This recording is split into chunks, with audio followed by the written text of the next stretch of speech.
BFM Business. Intégral Bourse, premier quart d'heure de cotation à New York. Et c'est donc le rouge qui l'emporte à New York. On va en parler avec Julie Jourdan. Bonjour.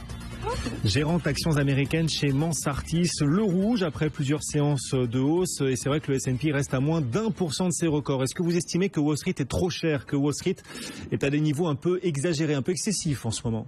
Alors c'est vrai qu'on est on est vraiment très très proche de niveaux records, mais bon, on les a enfoncés il y a 2 jours, donc on peut se poser la question de la cherté des marchés. Si on regarde le PE, très clairement, on est dans des zones chères. Le marché s'échange autour de 18 fois, c'est plus haut que la norme historique. Et tout dépend en fait des anticipations de croissance des profits. À l'heure actuelle, les analystes tablent sur une croissance de 9% des profits en 2016. C'est des chiffres qui ont été très nettement revus à la baisse en début d'année, on tablait sur 15%. Donc effectivement, si on a une croissance qui n'est que de 9% des profits, on a des marchés qui sont chers, très clairement. Oui, qui sont chers, avec donc un risque, c'est-à-dire que vous qui êtes gérante actions américaines, vous vous dites bon, il faut être plutôt défensif en ce moment, où on reste à l'offensive et confiant parce que la Fed va retarder ses hausses de taux et que du coup ça pourrait quand même aider le marché US. Alors, je crois qu'il faut bien comprendre pourquoi on est revenu à ces niveaux-là. On est revenu à ces niveaux-là parce que, on a une stabilisation des cours du pétrole à presque $50. Enfin, on est passé au-dessus de $50 depuis 2-3 jours, mais on a presque doublé depuis le début de l'année. Donc, effectivement, ça a bien soulagé. On a un dollar qui s'est également stabilisé et on a la Chine qui ne rentre pas en situation de hard landing. Donc, effectivement, on a des marchés qui se sont réévalués sur, je dirais, une baisse du niveau des risques. Donc, il y a des vraies raisons. Mais quand on regarde la profondeur de marché, ce qui s'est réellement passé dans le marché, on s'aperçoit que le marché n'a pas monté pour tous les secteurs. Il s'est repris sur les secteurs qui avaient été particulièrement frappés. Donc c'est à savoir l'énergie, les matériaux, les utilities. Si on exclut ces 3 secteurs-là, c'est vrai que les marchés, ils n'ont pas monté tant que ça, et les valorisations des groupes de technologie, de santé notamment, se sont ont plutôt réduit par rapport à quand on a touché les derniers records. Donc c'est vrai que quand on regarde ça, il faut bien faire la différenciation par rapport aux derniers records. On n'est pas dans la même situation d'un point de vue sectoriel et d'un point de vue économique. Et je rebondis là-dessus par rapport à ce que vous venez de dire, qui est de dire est-ce que Janet Yellen finalement va retarder la hausse des taux? Moi, je ne le crois pas. Je suis même persuadée que c'est inéluctable. Je reviens d'un voyage aux États-Unis. J'étais la semaine dernière à Boston pour voir un certain nombre de sociétés. Il n'y a pas de surchauffe, mais vraiment, on a une situation qui montre qu'on est en situation d'emploi quasiment de plein emploi et qu'on a du mal à recruter, que l'inflation salariale est là, que le coût du travail progresse. Il a progressé, on le voit dans les statistiques, de 5% le mois dernier. Donc on est en situation d'inflation qui nécessite une hausse des taux. Donc je ne pense pas du tout qu'elle va retarder.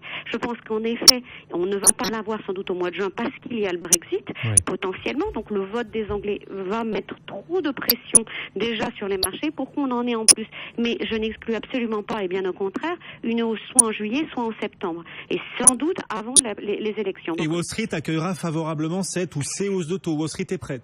Eh bien, écoutez, c'est toute l'interrogation. C'est-à-dire que comparativement à la fin de l'année dernière où on avait une situation d'anticipation de chaos parce qu'il y avait une divergence des politiques monétaires, là, à chaque fois qu'un membre de la Fed évoque le fait que oui, on est dans une situation économique satisfaisante, oui, on a besoin de monter les taux, le marché monte. Alors, il faut croire que le marché commence à se préparer à l'idée qu'on vient normaliser. Mais pour que Wall Street continue de monter, il faudrait aussi que les publications d'entreprises s'améliorent aux États-Unis. Le premier trimestre a été très très moyen. Est-ce que vous attendez, vous, une amélioration, une embellie dans les prochains mois? Ah, vous avez tout à fait raison. Les publications du premier trimestre étaient particulièrement faibles. On a eu des profits qui se sont repliés à peu près de 6%. Donc c'était pas bon. C'était meilleur que prévu, parce qu'on anticipait moins 9, mais c'était pas bon.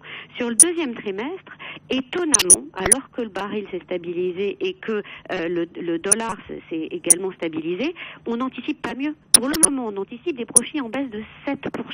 Et des ventes en repli de 1%.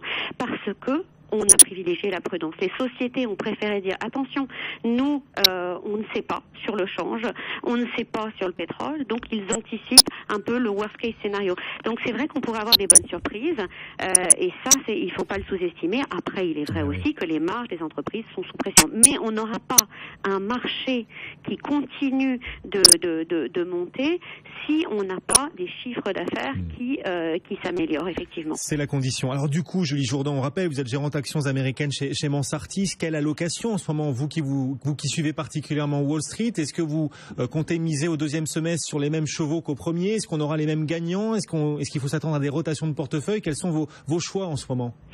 Alors, chez Mansartis, nous avons l'intention, ou en tout cas notre politique d'investissement, c'est de chercher aux États-Unis des sociétés plutôt innovantes sur des secteurs porteurs. C'est vrai que depuis le début de l'année, ce sont des secteurs qui n'ont pas très bien fonctionné. Là, avec la normalisation, on va dire, du dollar et du pétrole, on pense que ce sont des secteurs qui devraient surperformer après avoir connu un premier semestre plutôt difficile. Donc on poursuit, on maintient notre politique d'investissement qui est de chercher des sociétés de qualité qui ont des belles croissances organiques sur des secteurs qui sont des secteurs qui affichent eux-mêmes de la croissance. Donc on maintient notre stratégie d'investissement. Et à travers quelles valeurs, là, s'il fallait privilégier 2-3 valeurs pour nos auditeurs aussi qui cherchent des idées à Wall Street? Alors, 3 valeurs, je dirais que j'ai rencontré lors de mon voyage à Boston la semaine dernière.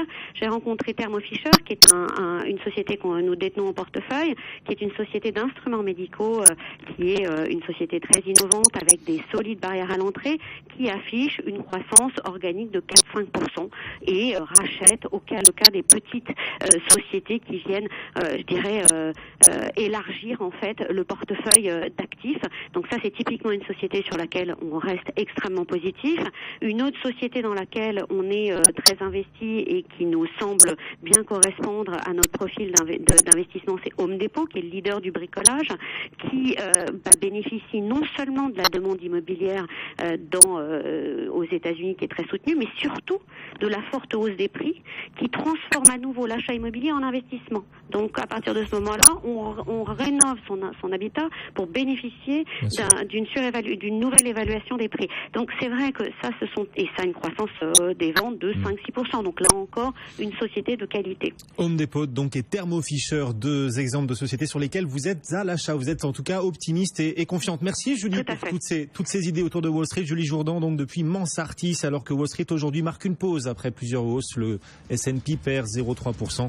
Le CAC aussi en repli, mais un repli de plus en plus limité. On n'abandonne plus que 0,5% à Paris, 4426 points. BFM Business, Intégral Bourse, 15h, 18h, la bourse en temps réel.